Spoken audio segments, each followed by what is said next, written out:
This is Patrick Lee Miller, Associate Professor of Philosophy at Duquesne University in Pittsburgh. And you've been there for how long have you been teaching there? 11 years now. 11 years, okay. And you're tenured, which is what I am. associate means. Yes, And you're an avowed Platonist. that's correct. And the article that you are publishing in Australia today, or whenever today is in Australia, Australia, yeah, you make a case for Platonism as the philosophy of the present. that's right. And Yeah, the article is originally called Platonism of the Future. oh, the Well, future. let me back up. I framed that article as a response to Michael Aaron's piece, also on that Australian website, Quillette. And Michael Aaron's piece was talking about the evergreen state phenomenon. And his analysis of that phenomenon was that it was a clash between postmodernism and modernism, that Brett Weinstein represents the best of modernism, science, for example, and free speech, and that the forces arrayed against him on that campus represented postmodernism. But he starts the article by saying there are sort of three types of university, if I recall. And one of them he calls traditionalism, or maybe three worldviews even: traditionalism, modernism, postmodernism. And he dismisses traditionalism very quickly, and I don't think he gives it credit for what it has to offer. And he dismisses postmodernism very quickly, and again, because I don't think he gives it credit for what it has to offer. He sees the excesses of it at Evergreen and thinks we can't have universities based on this philosophy. And I think he's probably right about that. There should be attempts, but we see what happens most of the time when that is tried. And then he argues in the end, in this very short piece, for modernism as a result. And so my piece is framed as a response to that trichotomy, pre-modernism, if you like, modernism and postmodernism. And I end up advocating Platonism, which is a pre-modern philosophy, although I think it has a lot of potential for the future as well. So the article in Quillette is called Premodernism of the Future, to remind readers of that frame that Michael Aaron gave it. But it's also published elsewhere as Platonism of the Future. Okay. And is by that framework, do you think of Platonism as the traditionalism or pre-modernism? And if so, what do you mean by pre-modern? Nothing very special if we're just talking about time periods. So if we think of modernism as beginning with Descartes, who's usually considered the sort of founding figure in the 16th century of modern philosophy, then, and this happens in philosophy departments across the world as far as I'm aware, all the philosophers before Descartes are considered pre-modern, whether they're medieval or ancient, and that's only when we're talking about the Western tradition. So there's a straightforward case for calling Plato pre-modern insofar as he occurs before Descartes. But I think there are timeless truths in his philosophy. So it's not really about where it occurs in time. And that article is an effort to say, here are the basics of that philosophy that are as current now as they were 2,500 years ago when he first framed them. So the irony of the title, Premodernism of the Future, was an effort to attract attention to that apparent paradox, which I don't think is paradoxical at all.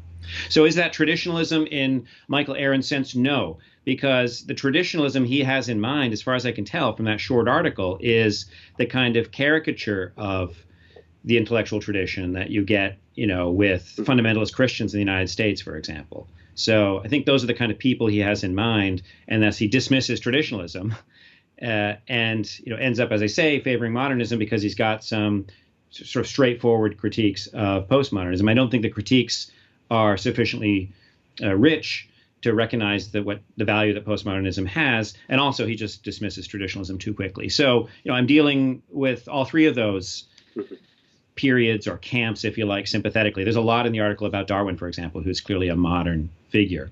But when it comes to what's the substance of pre-modernism, as I understand that article, it's not just historical accident, when did a philosopher write, but what am I trying to convey there?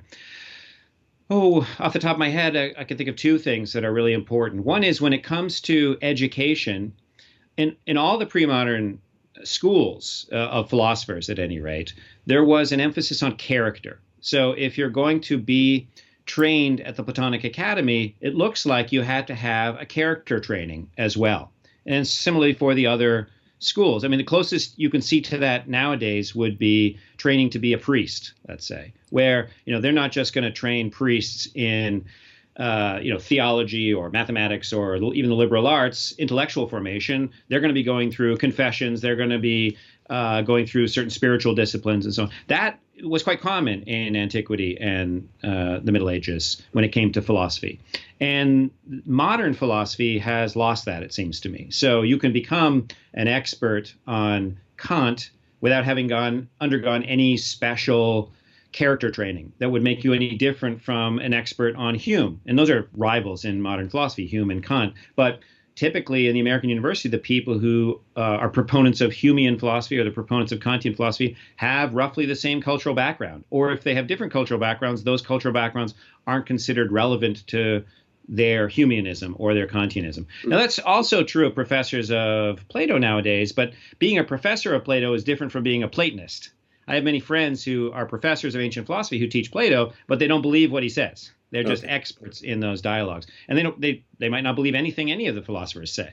They're, for them, cynically you could say it's a game, or more generously, it's a fascinating thing to study that develops your mind. But the emphasis is always on the mind. It's never on character. So are you a courageous person, for example? That's crucial for Platonic education, as Plato understands it, because you can't be a philosopher if you're not courageous. You'll just go along with the crowd. You need to be able to stand up against the crowd and endure the withering scorn that you'll get when you do that sort of thing. So he thought that, at least in his Republic, the way he described education, the philosophers will be drawn from the warrior class, because the warriors have already been given the training in courage. And in fact, they've been examined for who are the most courageous among them. And so all philosophers, having been drawn from that cadre, will be courageous, at least in the description. So there's one aspect of premodernism that I think has been lost, that has been disastrous for education. That is the failure to recognize the importance of character training and the virtues for intellectual formation. Well, you want to say? Isn't this kind of having a resurgent? Isn't this already having a resurgence in like bias training and multicultural training and cultural competency? Isn't that a version of character training?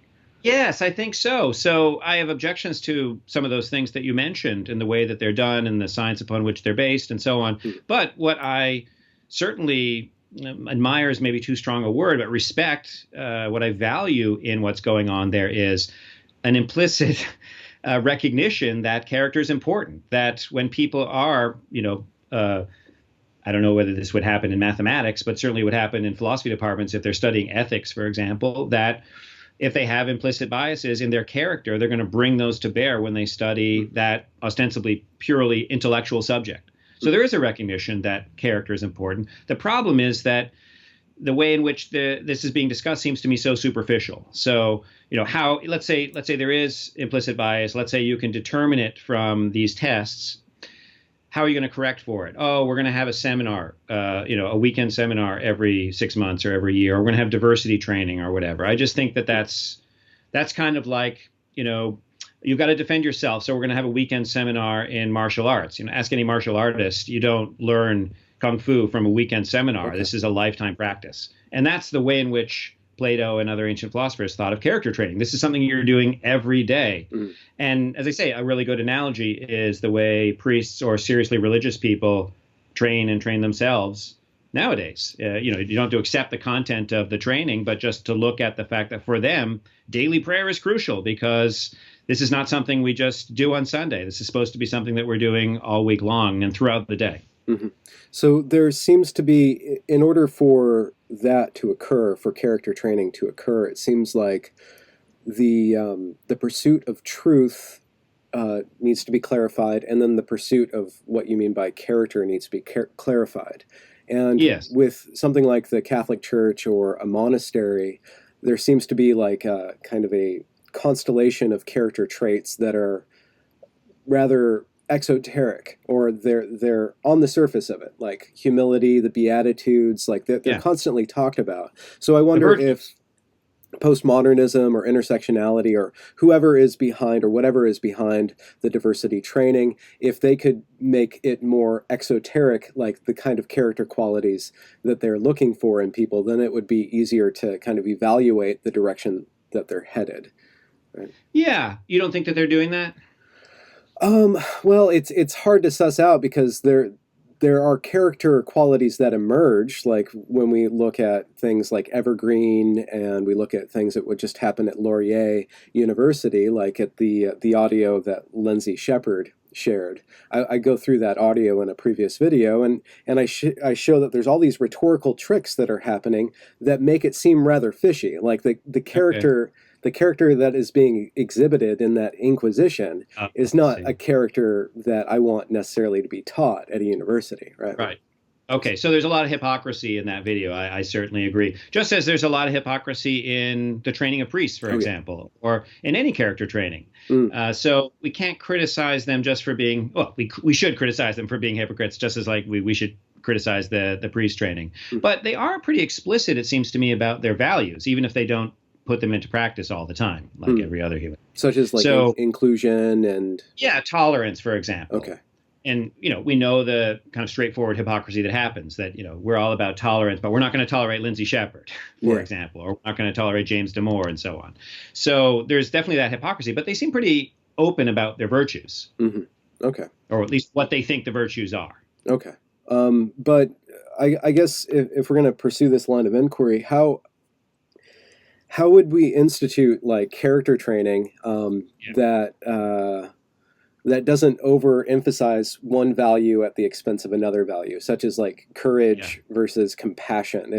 If a society is too yeah. courageous, then they're basically warriors. If they're too compassionate, then I don't know what happens if when you reach the outer boundary of compassion, but it seems like you would be just all accepting and not be able to get Yeah. anything done. That's a terrific question. So that's the question that Plato begins with in Republic, Book Two. So when he starts to found his perfect society, he thinks, well, first, and this often gets overlooked, his first perfect society is a bunch of people sitting around the campfire telling stories and drinking wine.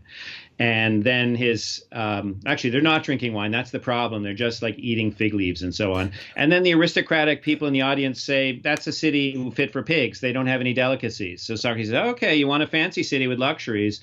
Then we're going to have to start acquiring more land. We're going to have people working the land so that the resources can be brought to the city so that the rich people can enjoy those luxuries. Well, then you're going to have wars because you're going to start acquiring land. You're going to bump into your neighbors. You're going to incur the envy of your neighbors. So you got to have these warriors. And that what you just raised is exactly the problem that initiates the education, the perfect education as he considers it. And that is, how do you train warriors? Because you want them to be vicious on the battle. Well, you want them to be virtuous on the battlefield, namely courageous, but you want them to be killers on the battlefield. But when you bring them home and they're police officers in your city, for example, you want them to be generous with the people within the city. And so they have to make the right distinctions. And that's a fairly straightforward distinction to make intellectually, but sometimes quite a difficult distinction to make in practice, as we've seen, with the police controversies in the last few years. Absolutely. So he designed this curriculum, and you can see it in his Republic, starting at the end of Book Two, which is how are we going to train these warriors so that they're simultaneously sensitive, if you like, or compassionate, but at the same time brave. And it's a long story that he gives, but he thinks you got to start very early. You got to start with kids. He doesn't say precisely the age, but he seems to be thinking about 2, 3, 4 year olds. What kind of stories are you going to tell them? If you tell them stories about cowardice, then they're going to acquire the value of cowardice, or they're going to think that cowardice is okay. It depends how the story is told. There could be cowardice in a story, but if the person being celebrated in the story is a coward, then they're going to learn the lesson and I don't know that that's a good literary criticism. I have a lot of problems with Plato at that point in the argument. But Okay. to your question about how we're going to do character training, it has to start really, really early, as every parent knows. So parents are already doing character training, whether they like it or not. I think they'd all sort of admit that, and it's an awesome responsibility. But where to go from there? I had another thought. Maybe you had another question. There was you brought up like that Plato said that we have to tell stories to the youth.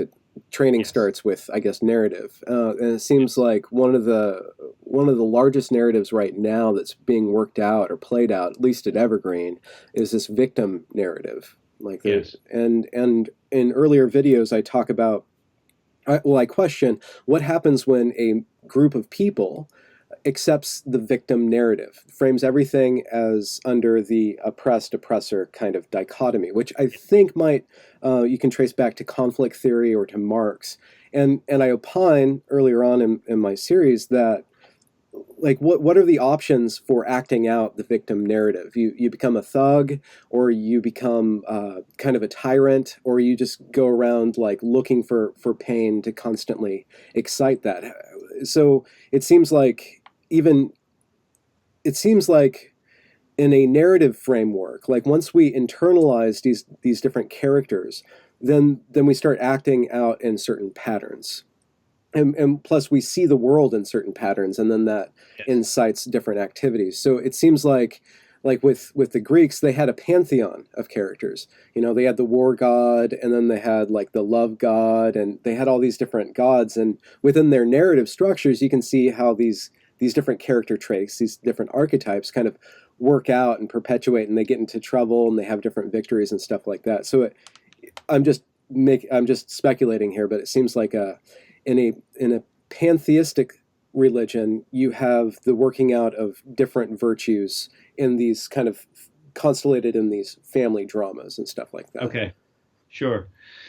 So about the victim narrative, and I think you're right that that's there's a book coming out, I think, with more or less that title that Jonathan Haidt has reviewed, and so that's here, and it's becoming more widespread. And I think in the thesis of that book, that author says there's sort of three moral types of moral culture: an honor moral culture, a dignity moral culture, and a victim moral culture. Oh, okay. Where in the honor moral culture that you see in Homer's Iliad, for example, we each have a certain social status, and if you do something to threaten my honor, that is actually violence against me, even if you just insult me with words, and I have to retaliate to restore my honor. Whereas in a dignity culture, you can say something to insult me, but it hasn't harmed me, because as long as I don't do anything, I haven't, like, let's say you say I'm stupid. Well, if I don't act stupidly, then my dignity hasn't been harmed in any way. In fact, I might even have an inherent dignity that can't be harmed by words at all. And the victim iteration of moral culture is returning in a way to the honor moral culture, where you can be harmed by words. Yeah. Whereas the dignity sort of, we talked in our last talk about this notion of mental containers, which sort of goes along, it seems to me, with the dignity culture. So anyway, I guess I'm giving a book report on a book I've never read. I've only read blurbs about it.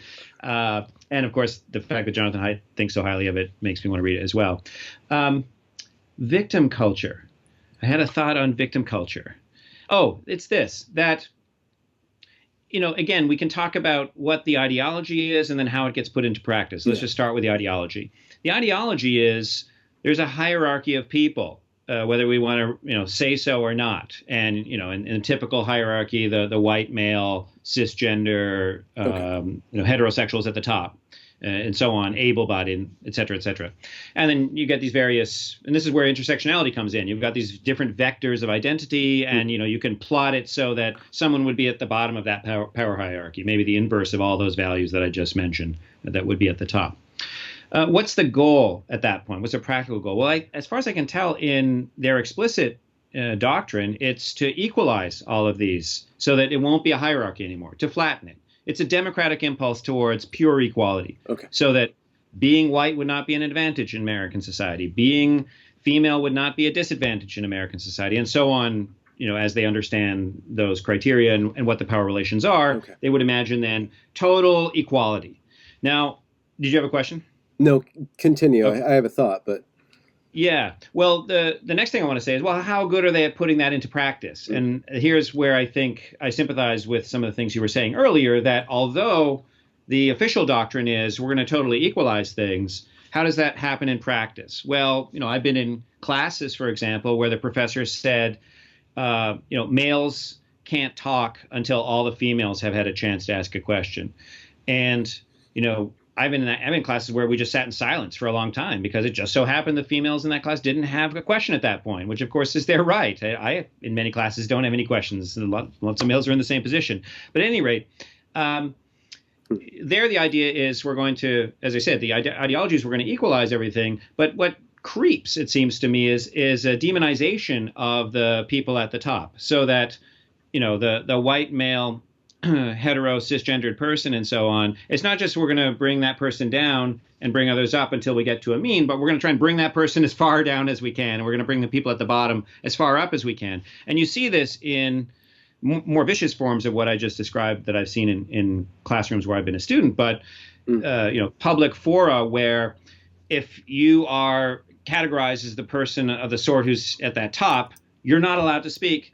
And the person who's categorized as the person at the bottom, it's not only that they're allowed to speak, but they're not even allowed to be questioned. Mm-hmm. That somehow that identity, that constellation of identities that they have that puts them at the bottom of this putative hierarchy, that gives them a credibility that is beyond question.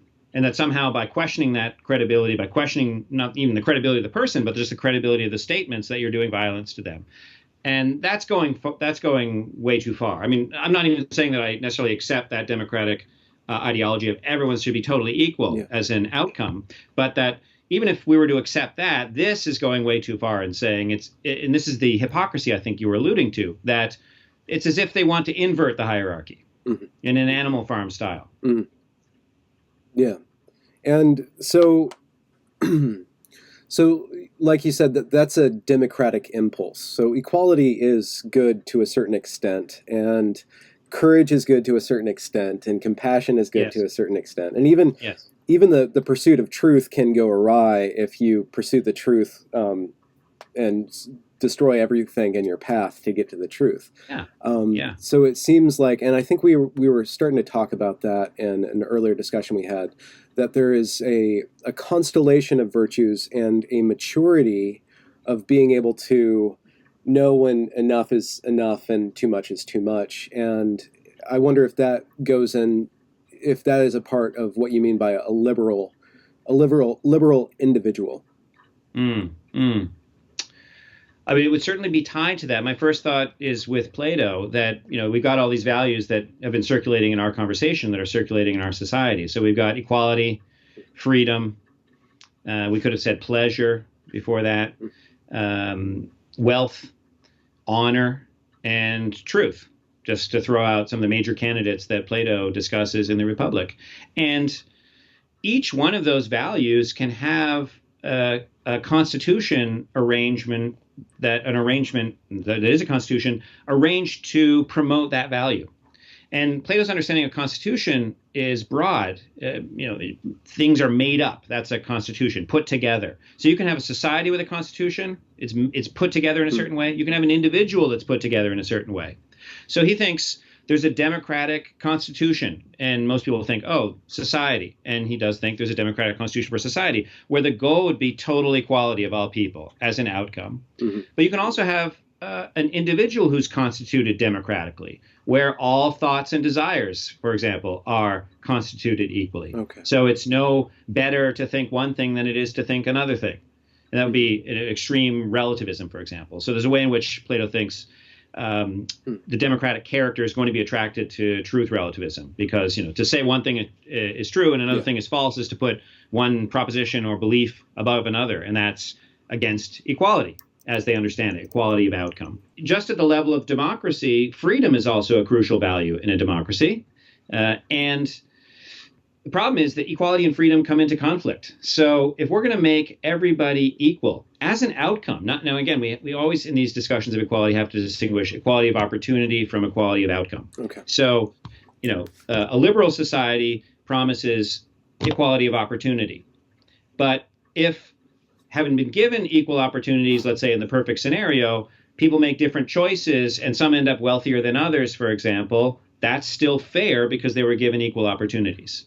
That's a different claim from equality of outcome, where the society will not be considered fair unless everybody has exactly the same income and exactly the same amount of money or debt in the bank. So Plato thinks that if you take equality of outcome as your goal, which is the purest culture of democracy, that's going to come into conflict with freedom, because how are you going to guarantee that everybody has the same income? There's no way to guarantee that by giving people equality of opportunity, because people have different natures, different tastes. They're drawn to different activities that have greater market value and so on. Yeah. So the only way to make sure that everybody has exactly the same wealth all the time is to take it away from everybody centralize it, and then redistribute it exactly equally to everybody. Yeah. So you can see in communism the perfect form of democracy as Plato understood it. And it's, I never understood. I grew up in the 80s, at least became politically conscious in the 80s, when communism was still a world phenomenon. And I listened on a shortwave radio to transmissions from various communist countries. And I could never understand why they call themselves democratic republics. Okay. And I think that's still the case with the North Korean regime, isn't it? I forget exactly what it stands for. The People's Republic of North Korea. And it wasn't until I read Plato and started teaching him, actually, that I understood that what communism is doing is it's ideally taking that idea of equality of outcome, which is, what,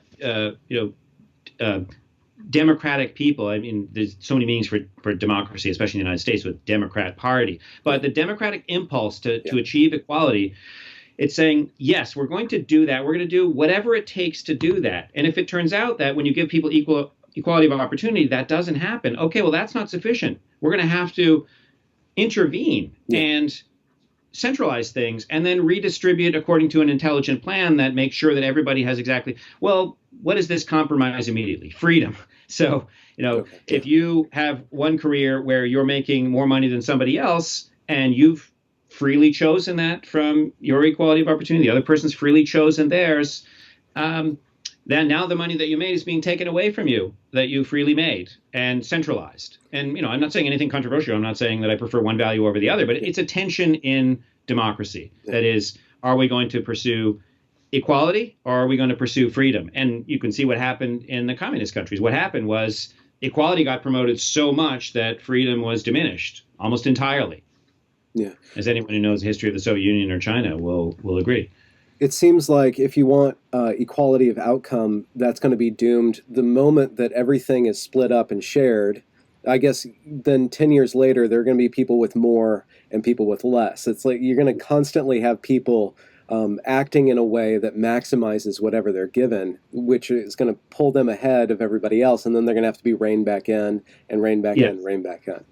Very good. And that's one of the, amazing ironies of the history of, let's just say, the Soviet Union, where they explicitly said, okay, we're going to compromise freedom in order to achieve equality of outcome. And then, if you set aside for the moment all the horrors that they, did to accomplish that and say, well, at least they accomplished their goal. Well, they didn't accomplish their goal. It's a very unequal society. You had the apparatchiks in the government who had privileges that were impossible for everybody else. You had whole separate communities in which people who had political influence lived, effectively the gated communities of the Soviet Union, and everybody else, sharing 2-bedroom apartments for several families, sort of thing. So it's sort of like what you were saying about what you observed at Evergreen, where if the goal was tolerance, it ended up becoming intolerant and illiberal. So too in the Soviet Union, the goal was equality of outcome. What did they achieve? A highly stratified society with quite rigid class boundaries. Yeah.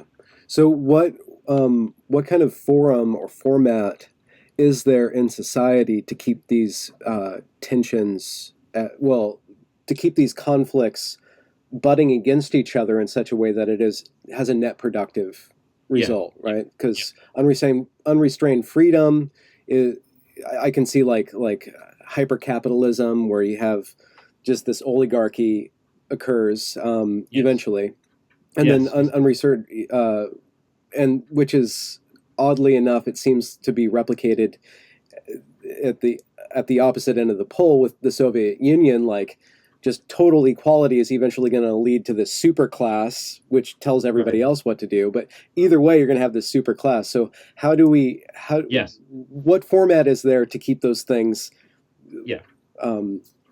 equalized in such a way? Good. So, there's no easy answer, but you've just recapitulated a lot of Plato's thoughts in his political analysis in the Republic. He argues that these values, equality, freedom, wealth, and honor, not to mention pleasure at the lowest part of the scale. He's not against pleasure, but unrestrained bodily pleasure. Yeah. He thinks that these are not the good, and if you treat them as the good, things are going to go wrong. If you treat equality of outcome as the good, you're going to end up with a revolution, as eventually happened in the Soviet Union, because you're going to achieve the opposite of what you expected. The same will happen with freedom. The same will happen with honor. So he has a critique of all these values, And then, that's the critique. But what you're looking for is the positive prescription. How is it that you keep that from happening? Yeah. Well, you have to have as your goal, the good of your Constitution, something that's really good. Yeah. So the problem, he thinks, with those degenerate constitutions is that they treat something that's not the good as if they treat something that's good as if it were the good. Yeah. So freedom's good, wealth is good, pleasure's good, honor's good. These are all good things. But if you say this is the good, and we're going to orient everything for the achievement of this, just to fill out the picture, I mean, taking wealth as the good would be an oligarchic society, yeah. and taking honor as the good would be a militaristic society. And, those societies, they're just a story of revolution after revolution, because those are not the good. Those values contradict themselves if you treat them as the good. And we just looked at a couple of cases. So his answer is, have a society that's oriented towards the good, not towards any one of those particular goods, but the good. And that when you understand, or at least you have leaders who understand what the good is, they'll be able to put those values into the proper arrangements. Now, you have the right, absolutely appropriate skeptical expression, namely, what is the good, right?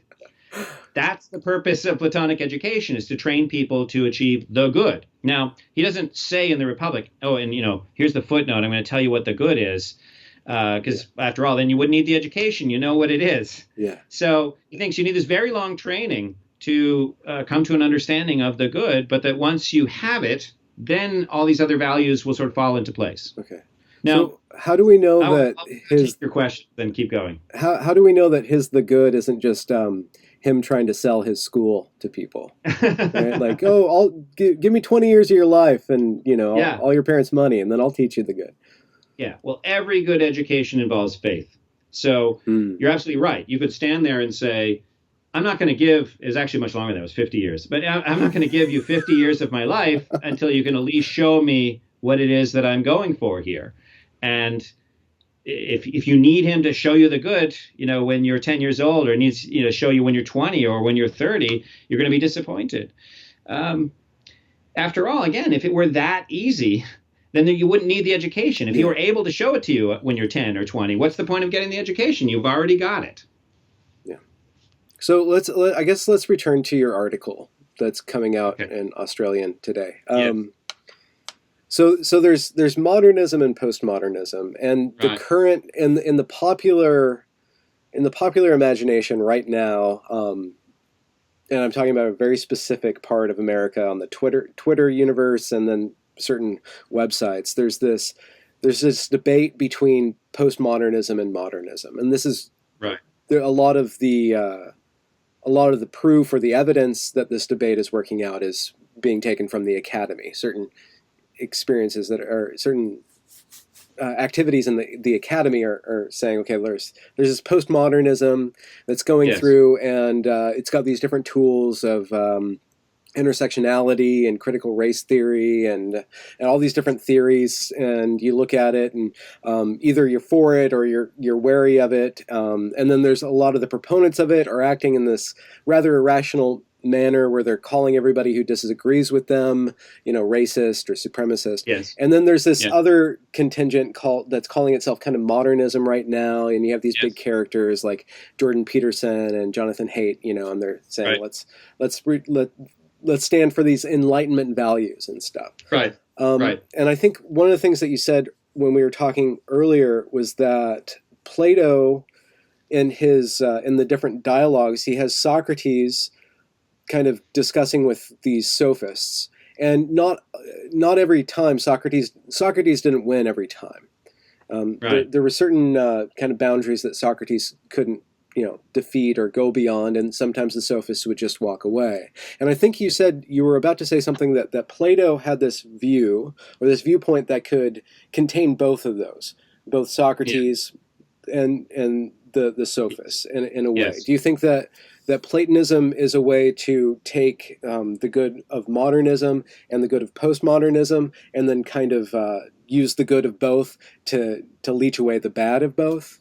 Yeah. And would that found something else? There was in the Enlightenment philosophies a naivete about power, so that what they were putting forward as objective truths were very often just power grabs disguised as objective truth. Yeah. So, for example, Kant, and I mentioned this in the article, Kant has this, world historical ethics, importance for world history, where the goal is to be rational, just like Plato, although he has a very different understanding of rationality. The goal is to be rational, and his famous categorical imperative gives you the content of how to be rational. So, for every action, act only so that the maximum of your action can be generalized without contradiction. So, let's not get into Kant's ethics, but the idea is to be rational and to act according to this rule, so that you're consistent, effectively. And that sounds fine. It seems like that's not a power grab. That's just saying be rational, and we're all rational, right? Well, Kant thought, that's his so-called practical philosophy, or his ethics. He also wrote a book on anthropology. He's one of the founders of the field, in fact, and the study of human beings and the various races. And in his anthropological work, and I cite this in the article, he thought there were four races: the European race, the Asian race, the African race, and the American, what we call now the Native American race. And he ranked them according to their rationality, effectively. And he thought, you won't be surprised, the white Europeans were the only truly rational race, and then the other races were deficient. And he not just talked about how deficient they were in rationality, he talked about how they smelled much worse and worse until he got to the bottom. So there's this rank anthropology, which Kant thought was crucial for understanding ethics. Because if you read just the ethics of Kant, the practical critique of practical reason, for example, as will most often happen in philosophy courses when people get introduced to Kant, you just read the practical philosophy, you'll read the theoretical philosophy, and you'll think, oh, he's just telling us all how to be rational. No, if you read the anthropology, which he thought was the foundation for his philosophy, he's not talking to human beings. He's talking to white, especially male, Europeans, because these are the only ones who actually have this ability to be rational. Everybody else, they're to be enslaved or they're to be colonized. And, he changed his views on those things, but initially I think he was for both. So that's a pretty sordid history in modernism. And you can still be a modernist in good faith and say, well, look, it had this bad beginning. And of course, you could tell a similar story with Hume and with Voltaire, that the whole host of them have racism suffusing their philosophy. You can be a modernist in good faith if you want to argue, all right, they had their sort of history, but we can draw lines and we can purge the racism and keep the Enlightenment values. And I'm just not confident that can be done. I mean, that's a complicated task. You have to be a Kant scholar to determine whether or not that can be done. And I'm not a Kant scholar. But the reason why I'm skeptical that it can be done, for a number of reasons, but one I'll just tie with something that we talked about earlier, is that there was no character training, as far as I know, in Kant's philosophy. In other words, you can learn Kant's philosophy, and in that philosophy, there won't be a description of how you have to prepare yourself as a soul, let's say, to use the Platonic vocabulary, how you have to prepare yourself as a soul to get to the point where you can appreciate Kant's philosophy. Whereas in Plato, by contrast, as there's that 50-year training that I mentioned, and Plato thinks that philosophy is not going to come, philosophy as we understand it, arguing about these questions, that's not going to arrive until age 30.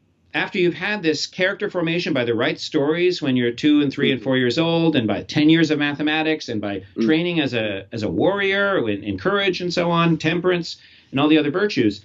So, none of this is knockdown argument, but that it seems to me there's this naivete about power, to go back to my first point. There's a naivete about power in the modern tradition, modern philosophy, that we're just rational people, right? We're just going to talk about the objective truth without enough self-reflection to see, well, what we consider to be objective truth has a lot to do with our prejudices. And that's the postmodern critique. And I think in particular cases, it's often quite right. The critique goes too far by saying, it's always this way. We're all just out for power. And, then that commits the famous self-refutation of that kind of relativism that modernists will then say back to postmodernists. So your philosophy is just all about power. You're just trying to push me with that argument, and I don't want to be pushed. So I'm just going to not let you push me. And they get into that kind of quarrel where each is stressing different things. And I think it's important to stress truth. Obviously, as a Platonist, it's the penultimate goal before the good.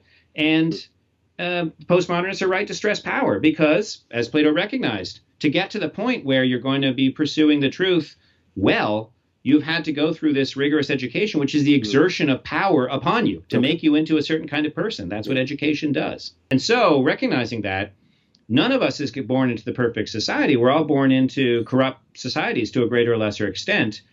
Our emotions are largely informed by that corruption, or at least by those societies which have corruption within them. Yeah. And so, unless we're going to be complacent and just accept living corrupt emotional lives, we're going to have to investigate. Well, what is the real good beyond what I'm predisposed to think is the good? And Yeah. here the good, this strange Greek expression, is probably getting in the way. I could just say my upbringing, my all the movies that I watched, the books that I read, the friends that I had, the teachers I talked to, the priests who have heard my confessions, blah blah blah blah blah. They've all predisposed me to think some things are good and some things are bad. But why should I accept that that's the accurate account of what's really good and what's really bad? In order to evaluate that question, I have to find out what's really good and what's really bad. Okay. That's the English way of putting the good, which Yeah. is this Greek expression. Yeah. But that journey toward the good is initiated by a doubt in the good. Yes. And that Yes. doubt is taken to an extreme. It's extreme in postmodernism. It's like, Yes. let's reevaluate. Let's critically reevaluate Yes. everything. Yes. The thing is that I don't think you could constantly be in a state of criticality because you're always Oh, going to be generating something. You're just going to be blind to that. So you need y- to go to the next step. Well, let's choose a goal and go for that, yes. and kind of have Let me faith that Yeah, that let goal is working. me introduce here the Plato's Cave, which will probably be familiar to many of your viewers, but I'll just sort of tell the basics for those who aren't aware of it. Plato imagines there's this cave, and at the bottom of the cave are these prisoners who have been trapped there their entire lives. So they know nothing else but the life of the cave, and they're facing a wall upon which images are being projected by Yeah. these people who are holding puppets in front of a fire. And so those prisoners, they think those images on the wall, that's reality. Yeah. Now, the puppets are more real than the images because those are images of the puppets and not vice versa. And if they were to start to doubt the images on the wall and then sort of as a result think, hey, I'm trapped and turn themselves around, then they would be acquainted with a higher level of reality, Yeah. the puppeteers and the puppets. But you can see where this is going if you don't know the story already. But those are just puppets and puppeteers. Mhm. That would precipitate a desire to climb out of the cave. And when you get out of the cave in the story, now you realize, well, at first he thinks it's too bright, and so you can only look around at nighttime. And then you look down at images reflected in the water, and then you look up at the things that are reflected, like the image of a tree. Now you look up at the tree, and then you eventually look up at the sun.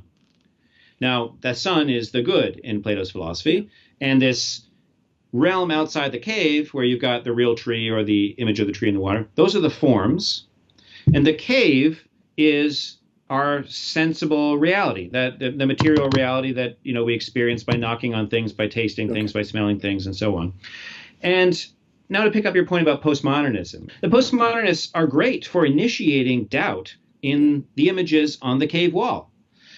So, Kant, I'm just using him as an example, Kant's part of this tradition that projected images on the wall that were racist images, and those were believed for a long time on the authority of people like Kant because of their scientific achievements. Yeah. Yeah. Postmodernism is sort of, not solely responsible for undoing racism in Anglo-European history, but it's contributed to that, and by exposing, it's postmodern critics who exposed this history of Kant and really, circulated it among academics. It's the only way I was experienced it. Well, students who are seeing that are then, the best of them are going to say, well, now I'm going to look at Kant and perhaps even the European tradition with some kind of skepticism. That's great, as long as it's done properly, because after all, if all that's taught is skepticism, then they're turned around from the images, and then all they've got are the puppeteers and the puppets. Namely, they think all of life is just a puppeteer who shows images for other people. It's all just power and people manipulating each other. And that's going to embitter people. In the way that you can see someone who's sort of trained solely in postmodernism is just cynical about everything, and skeptical about everything, of course, except about postmodern premises. What's missing from that whole story, the reason why you can see why I like it, namely, it starts a journey out of the cave, but then it aborts it. In other words, there isn't an effort to get out of the cave. Yeah. And there's oftentimes explicit skepticism about immaterial forms, for example. If ever they entertained that thought, there would just be a kind of dismissal. Well, that's musty old ancient philosophy. But if there are good reasons to believe that there are such things, and they give us the hope that we can escape the power games that would be life if they didn't exist. So let me answer a question that you asked earlier that I never got to. So Socrates, take the sophists as sort of these proto-postmodernists, these early versions of postmodernism, skeptical about truth. Protagoras explicitly skeptical about truth. And Callicles, a student of Gorgias, who thinks it's really all about power. Yeah. Socrates engages these people in debates, and oftentimes he wins, sometimes he loses, sometimes it's a draw. And in the debate with Callicles, among others we could discuss, I argued in my first master's thesis that it's a draw. I mean, there are some ways in which Socrates makes better points, but by and large, it's a draw because Socrates' arguments rely heavily on the social conceptions about what virtue is, for example, among the Athenians. And Callicles has a view of the world that all social conceptions, constructions, if you like, are the products of power relations. He's got this view about might makes right, and the clever person who's not able to physically control the whole population of the city of Athens can use words to control the whole population of the city of Athens, and all the virtues are the social constructions, the fantasies, and the ideologies created by clever people like Callicles and other sophists to control people. So that's the puppet and the puppeteers controlling the Athenian citizens. Well, that's a standoff, because if Socrates doesn't have any more resources to interrogate Callicles, then relying upon the conventional morality of Athens, there's nothing to be said beyond that point. And Callicles perhaps even has the upper hand insofar as he's gone a little deeper than Socrates has. Yeah. Well, Plato's writing that dialogue, and I think one of Plato's points there is that this is a standoff unless there is a reality about these things independent of societies. So, in a way, correct me if I'm wrong, those who are pursuing truth and those who are pursuing power will reach an impasse. Yes. And you're proposing that the good will be a framework that can constellate both the truth seekers and the power seekers. An excellent distillation of what I tried to say, yes.